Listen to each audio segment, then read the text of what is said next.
Hello. ಇಷ್ಟೊಂದು ಕೋಪ ಒಳ್ಳೇದಲ್ಲ ರಂಜು.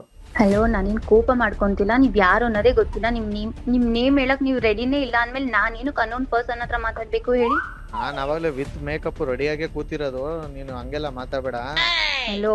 ಕೋಪನೇ ಮಾಡ್ಕೊಂಡಿಲ್ಲ ಅಂದ್ರೆ ಮತ್ತೆ ಪ್ರೀತಿ ಉಟ್ಬಿಟ್ಟು ಥೂ ಅಂತ ಉಗಿದ್ಬಿಟ್ಟು ಫೋನ್ ಇಟ್ಟ. ತೂ ಅಂತ ಅಲ್ಲ, ಸುಮ್ನೆ ಏನೇನೋ ಮಾತಾಡಿದ್ರೆ ಏನ್ ಮಾತಾಡಕ್ ಆಗುತ್ತೆ. ನೀವ್ ಯಾರು ಅನ್ನೋದೇ ಗೊತ್ತಿಲ್ಲ. ಅಪ್ಪ ಪ್ಲೀಸ್ ಹಂಗೆಲ್ಲ ಹೇಳ್ಬೇಡ ನನ್ಗೆ. ಈಗ್ಲೇ ಡಿಸೆಂಬರ್ ಅಲ್ಲಿ ಚಳಿ ಜಾಸ್ತಿ, ಇನ್ನ ಚಳಿ ಆಯ್ತದ ನನ್ಗೆ. ಏನೇನೋ ಮಾತಾಡ್ಬಿಟ್ಟು ಅಂದ್ರೆ ಏನ್ ಹೇಳಿದೆ ನಾನು? ನೋಡಿ, ಅಷ್ಟೆಲ್ಲ ಕೇಳ್ತಿದೀನಿ, ಸುಮ್ನೆ ನನ್ನ ಹತ್ರ ಬೈಸ್ಕೋಬೇಡಿ. ಪೇಷನ್ಸ್ ಇಂದ ಕೇಳ್ತಿದೀನಿ, ಯಾರಂತ ಕೇಳ್ತಿದೀನಿ. ನನ್ ಮಕ್ಳು ಎಲ್ರು ಬೈಯವ್ರೆ, ನಾವು ಸುಮ್ನೆ ಬೈಸ್ಕೊಂಡ್ ಕೂತಿರೋದಕ್ಕೆ ನಾವಿಲ್ಲಿ ಇರೋದು. ಬೈಸ್ಕೊಳ್ಳಿ ಅಂತ ಹೇಳ್ತಿಲ್ಲ, ನಿಮ್ನ ಕೇಳ್ತಿದ್ದೀನಲ್ವಾ ಕ್ವಶನ್ ಯಾರಂತ. ಸ್ವಲ್ಪ ತಣ್ಣಗಾಗ ಒಂಚೂರು ಐಸ್ ವಾಟರ್ ಕುಡಿ. ಹಲೋ, ನಾನ್ ತನ್ಗೆ ಇದ್ದೀನಿ, ಓಕೆನಾ? ಯಾಕೆ ಹಿಂಗ್ ಉರ್ದ್ ಬೀಳ್ತಾ ಇದೆಯಾ ಮತ್ತೆ? ಯಾರು ಕೊಟ್ಟಿದ್ ನಿಮ್ಗೆ ನನ್ನ ನಂಬರ್ನ? ಓಕೆ.